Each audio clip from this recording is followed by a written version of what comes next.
Well, we took off a week last week from our normal sermon series, and we got to hear some fatherly advice and some advice for grandparenting, and so I hope that spoke to your heart, and I appreciate so much Bill Ambern doing that for me. I'd talked to Chad when I knew I was going to be gone, and Chad said, I'm going to be at camp for 2 weeks, and so I just don't think I can put a sermon together. And so my next call was to Bill, and Bill said, yes, I would do that.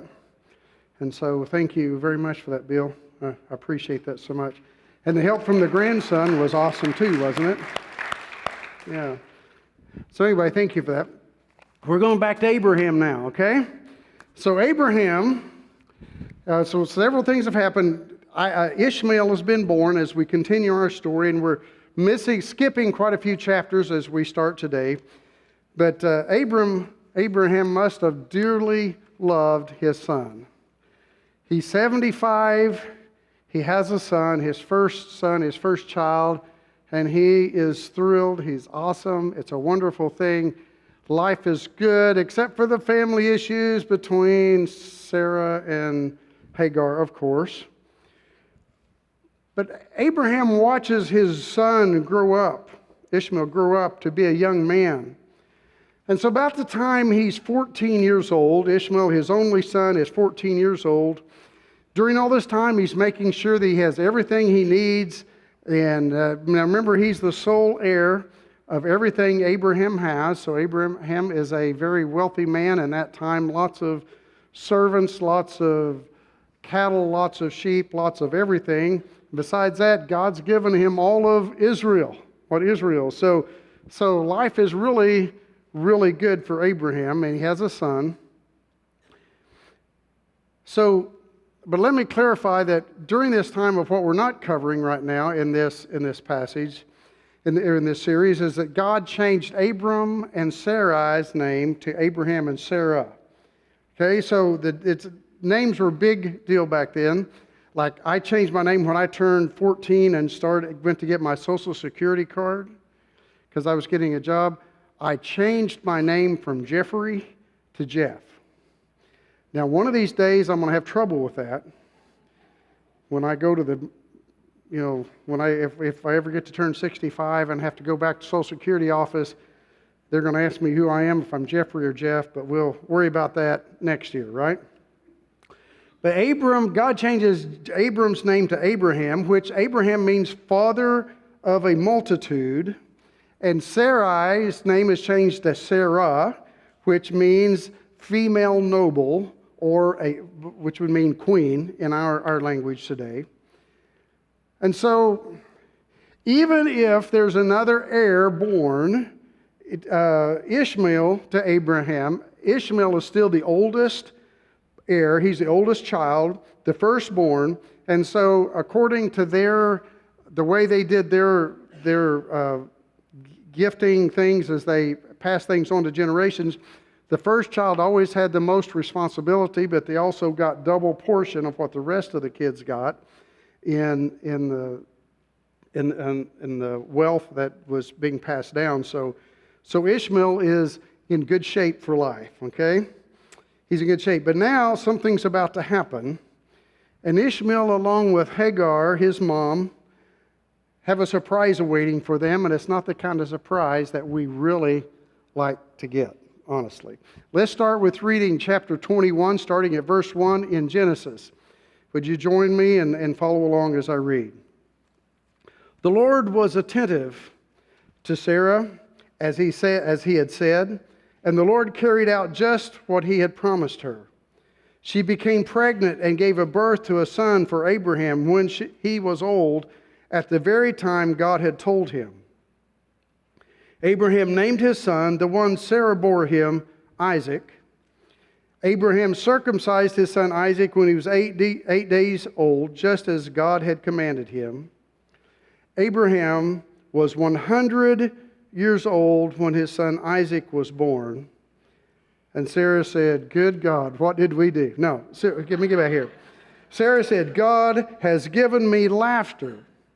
Everyone who hears about it will laugh with me.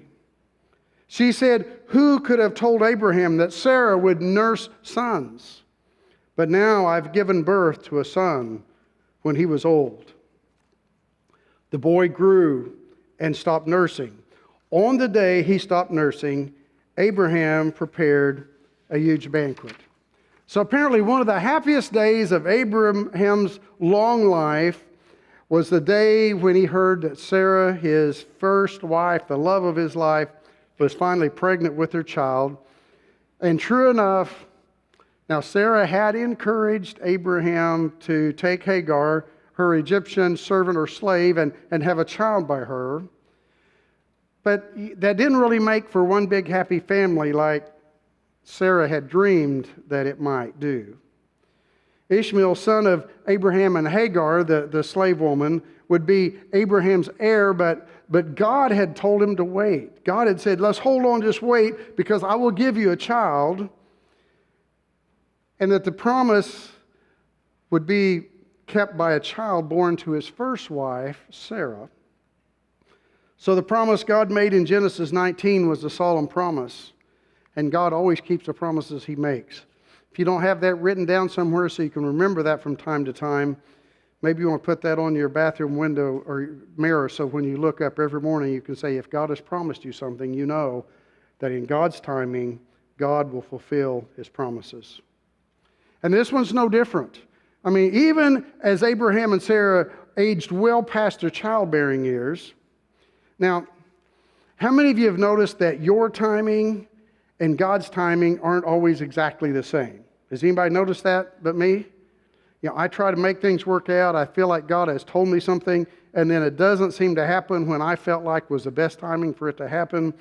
And so I just get confused. I get frustrated. Sometimes I question my faith.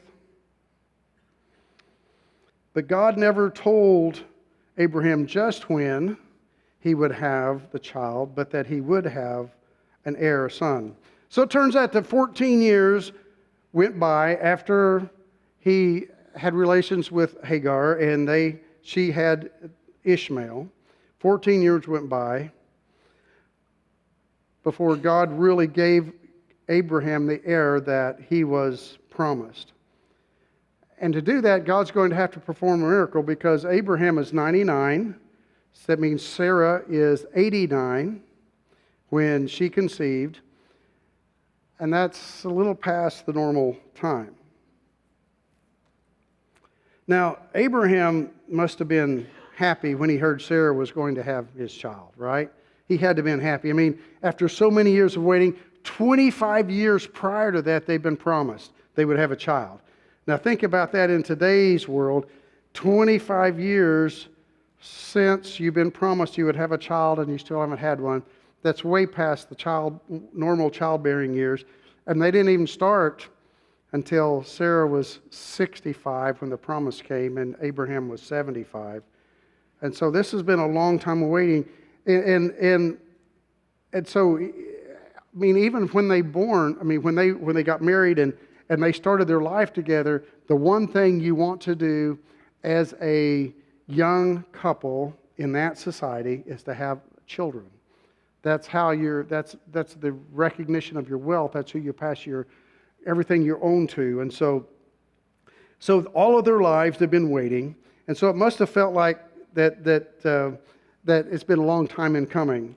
And then on top of everything, you have the mortality rate, right? You have this thing going where, it must have been, the mortality rate must have been high in that day, even as it is today in countries where you don't have adequate medical attention. Put on top of that the mom is 89, the dad is 99, and just think if this child is even going to live to be born and then to grow up. But they name their new boy, this new son, they named the son of the promise. This series we're calling it the promise. The son of the promise. Now the promise is that God said, I'm going to bless you so that you can bless all the nations of the world. That's the promise. So the son of the promise, they name him Laughter.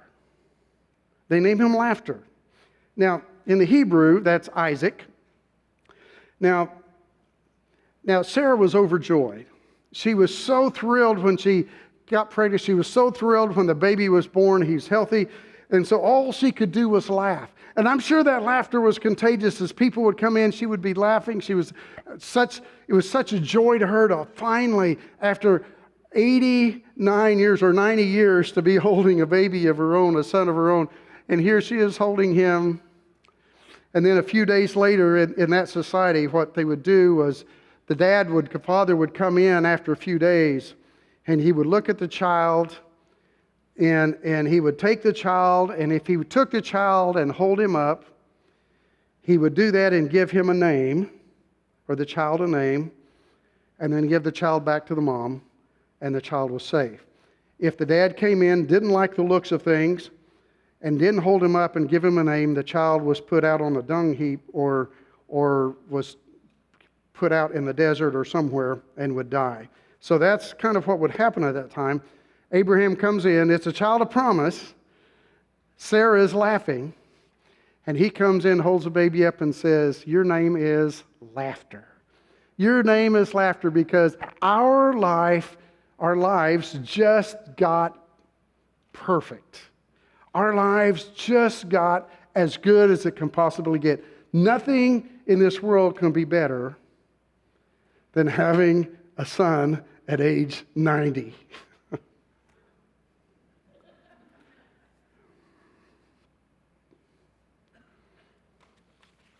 was pure joy.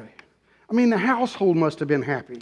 There's this baby Isaac. Laughter is born, and with the exception of Hagar, everybody's thrilled about what's going on. So everything's going well, and Abraham's, it's 25 years since a promise, and 70 years long they've been wanting a child, and then so apparently another great day of happiness comes for them, and that was the day that Isaac was weaned.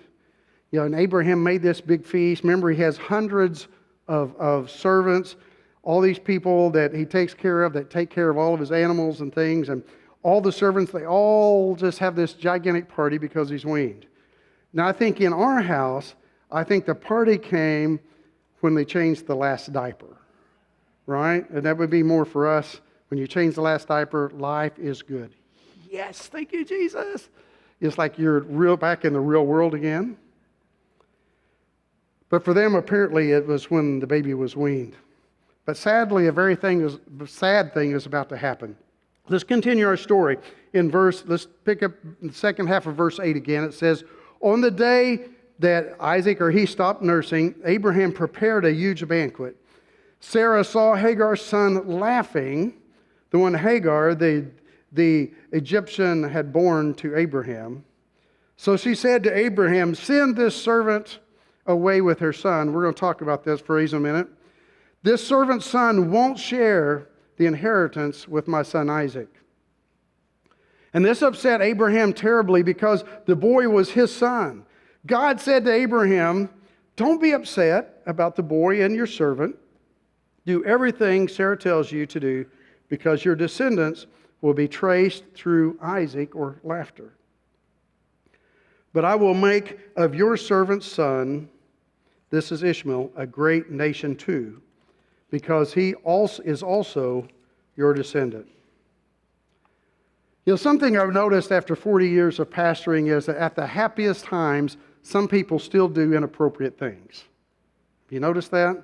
Sometimes they just do some things, making it be the best time in the world, and somebody do one of those things that just make you go, "Oh man, yeah, we could have gone all year without that." And that's what happens at this great feast that Abraham makes. It's a great feast. They're having a great time. He and Sarah and just about everyone they care for is having a great time, the whole household. Well, that is probably everybody except for maybe Sarah and for sure Ishmael. Now, Ishmael's the older half-brother, and he decided to engage in some mocking because, he's laughing at his half-brother. He's scoffing at Laughter, okay, at Isaac. And so like you and me today, he was old enough to know better. By this time, he's probably about 17 years old. And at 17, they were basically a man. Now, remember, youth, the youth that we call teenage years, the youth, that's a very recent invention in our world. You went from child to adult. That was what you did as in way before the last couple of hundred years. And so you were a child, and then you were an adult. And so at 17, he was a man. And so we have this young man mocking or making fun of his 3-year-old brother because they're having a big feast in his honor. Now, whatever Ishmael is doing in his mocking is something that really upsets Sarah. And no doubt she already had bad feelings toward Hagar. We know that. And probably toward Ishmael, because Ishmael is the oldest son and she wants her son to receive the inheritance that they would have and be the one that Abraham spends his future with. And so, I know that she had her own precious baby, and that could do no wrong. The problem, I would assume, with having a baby at age 90 is you're kind of mama and grandma. We all know that our grandkids don't do anything wrong. And so when you have that, it would be kind of a hard thing to do, but apparently she made it work. But so she's absolutely furious now. This is great time, this great celebration, but something with Ishmael mocking her son, she gets furious. And she told Abraham, now this is what the NIV and the NRSV says. It says, she told Abraham, and this is the quote, cast out that slave woman with her son. So now she's not just a handmaiden, now she's just not a servant, and now she's not Abraham's other wife. Now Sarah calls her the slave woman, and also in her irritation, this son is not Abraham's son, it's her son. Sounds like family, doesn't it? The slave woman's son. And yes, the almighty dollar in our world, the inheritance plays in really big. She says, he will not share an inheritance with my son. So now it's Abraham's turn to be upset because, remember, first off, he doesn't want Sarah angry. And she already is by the time he finds out what's going on. And she has borne the one that's destined to be the son or the heir of the promise. But Abraham didn't want to lose Ishmael either. For 14 years, Ishmael was Abraham's only son. Ishmael was his firstborn. They had spent time. He had taught him how to shoot the bow and arrow. He had spent hours teaching, raising, and loving him. And so now what's going on? But there's only one solution, and it's going to be painful for everybody involved. So let's finish this story, starting in verse 14 of Genesis chapter 21. It says, Abraham got up early the next morning and took some bread and a flask of water and gave it to Hagar. She put the boy, now listen to this, we'll work on this wording. She put the boy in her shoulder sling. He put the boy in her shoulder sling and sent her away. She left and wandered to the desert near Beersheba. Finally, the water in the flask ran out, and she put the boy down under one of the desert shrubs. She walked away from him about as far as a bow shot and sat down, telling herself, I can't bear to see the boy die. So she sat at the distance, cried out in grief, and wept. But listen what happens. God heard the boy's cry. And God's messenger, or its angel, came to Hagar from heaven and said to her, Hagar, what's wrong? Don't be afraid. God has heard the boy's cry over there. Get up, pick up the boy, take him by the hand, because I will make him a great nation. Then God opened her eyes, and she saw a well. She went over, filled the water flask, and gave the boy a drink. God remained with the boy. He grew up, lived in the desert, and became an expert archer. He lived in the Paran desert, and his mother found him an Egyptian wife. So the night after this big party, I doubt that there was a whole lot of sleep in the house. Sarah is mad, as my mom would say, mad as a hornet, whatever that means. She's mad as a hornet, and now she's calling people names. She's dropped all the false sense of dignity. She's calling the spade a spade, and she's just going after it. Abraham is trying to figure out what he's going to do because he has a son that's involved in this process.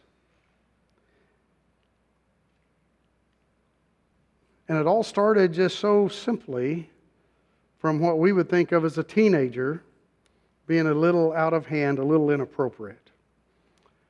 You know, Hagar's exit or departure from Abraham's household was different, apparently, this time than when she previously left. If you were here a few weeks back, we talked about when she got pregnant, she quit honoring her mistress, quit honoring Sarai, and so Sarai started mistreating her, and she ran away. She went to a well at night, and God's messenger angel showed up and told her to go back. She went back home. We don't know anything about what she had, but we know that the angel provided for her then and told her to go home. That was probably about 17 years earlier, but I wonder if maybe she thought about that as she's being told she has to leave now. Abraham gives her bread, which would be the normal for a trip, and a skin full of water, which would also be normal. And it says he put it on her shoulder and sent her away. Now, let me go back. The CEB says he put the boy in the shoulder sling. He's 17, probably. She's his mama. I'm guessing she didn't carry him, okay? That's a pretty good guess. So let me read you a direct translation from the Hebrew, so maybe it'll make a little more sense. And in that, it says Abraham, and here's what it says, each word directly translated, took bread and a skin of water, and he gave to Hagar, putting on her shoulder and the boy, and sent her away. So it says that the bread and the water was put on her shoulder, and the boy was sent away. Okay? So we can only imagine the emotions of the episode. This is your son. This is your oldest. This is the one that you taught to do all the things that you wanted to teach a boy to do. And there's Abraham watching his oldest son and his mom walk, and they get smaller and smaller as they walk south, going down toward the Paran Desert. It says that they wandered. Now, I imagine that by night they would navigate by the stars, and the day, of course, the sun setting in the west, rising in the east. They would guide themselves that way. But they chose a path of wandering in the area of Beersheba. Now, Beersheba is in what would now be the south border of Israel. And so it would be down in that desert place between where Israel is, which would be part of the Fertile Crescent, and then the delta of Egypt, which all the water comes to, the Nile, fans out and comes there. And so there's a little desert spot there, and that's where they are wandering, it says. Now, as they wander, it didn't take long for the water to dry up. And then an angel of God shows up and talks to her, and tells her. She thinks the boy's going to die of thirst. She goes far enough away she can't hear him cry because she can't stand to hear him die and cry to his last breath. But she's still close enough, apparently, that if a wild animal comes, that she can come and shoo an animal off. But she's sitting there crying and grieving her son's impending death. But the angel of God comes to her and says, "Hey, I made a promise. I made a promise that you would be the mother of a great nation. I'm promising you today that he will be the father of a great nation."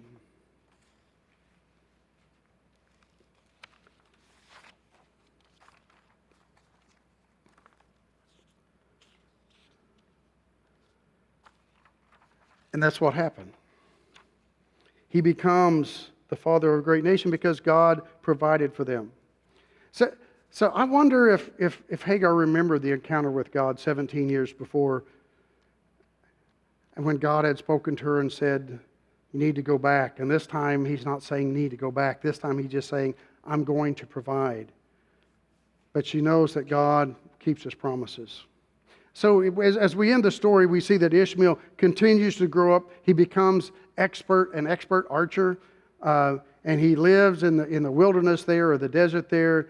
And Hagar found him an Egyptian girl of somebody from her home to marry, and they have a family. They start having the descendants. If you want to know about the descendants of Ishmael, Genesis chapter 25, I believe starting at verse 12. Somewhere in that range it starts talking about the descendants of Ishmael. We find out in Scripture they had very few encounters between Isaac's children and Ishmael's descendants. But as we think about this story, I just want to conclude with a word. You see, Abraham and Sarah really, really, really wanted to help God out. They really did. God had made a promise, and if God can't keep His own promise, I'm going to help Him keep it, by golly, right? I mean, I'm 75, my husband's 85, we still haven't had children. It's time to start working on this. 11 years later, they start doing something about it. They start arranging things for God instead of waiting on His timetable. So in only 16 years or so, he starts facing these struggles with his true wife, the one he loves, and his second wife, which was given to him, which was also one of their slaves. And plus, he starts dealing with now the pain of casting out his own son, throwing out his own son to the desert, away from the family, probably forever. Will he ever hear from his son again, the one he's loved for 17 years?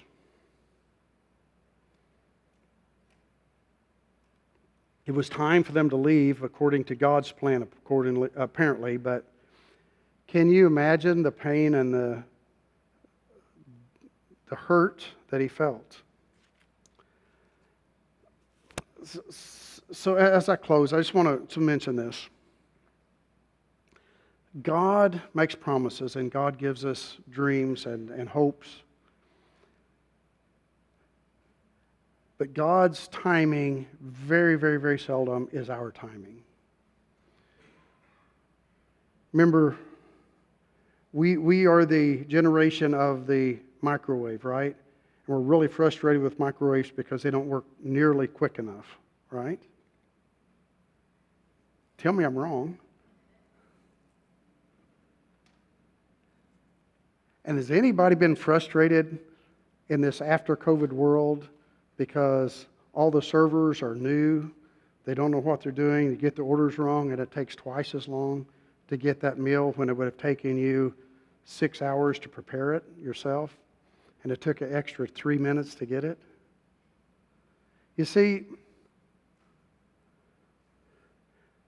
our societal changes, I mean, they're awesome. I love to live in this time. But God looks at the whole world. Remember, God's not just concerned about seconds and minutes. God is concerned with eternity. And so His time clock looks different than ours. So God knows what's going on. And God doesn't change His way because our societal changes. God is who He is. And there's some things that we just have to wait for. Now, we can help God out. We can do our best to make things work. We can do things, we can bend things, we can stuff things in boxes they don't go in and try to make things work. But I promise when that happens, something similar happens as what happened to Abraham and Sarah and Hagar and Ishmael. Years, at least 17 years, 18 years of terrible family life. The family doesn't get along. There's this division that's happening. And then when your son is 17, you have to send him away with nothing more than some bread and some water. When yesterday, he was the major shareholder in everything you owned. It's a lot of difference. A lot of difference for you. It's a lot of difference for those that you are involved with. So here's my take on this passage and how it can help us. If God makes a promise, let God keep the promise. There'll be things He asks us to do, and there'll be times He asks us or tells us to wait. When we try to fit those things into what God said He would do, it doesn't work like when He does it. And there's always going to be a price to pay, not just for you, but for others as well. So that's my take on this passage. What can we learn? Sometimes we just have to wait. I know that's not the first time I've said this in this series, but sometimes we do just have to wait, because God, when He makes a promise, will keep it. And when He makes that promise, we know that in His timing,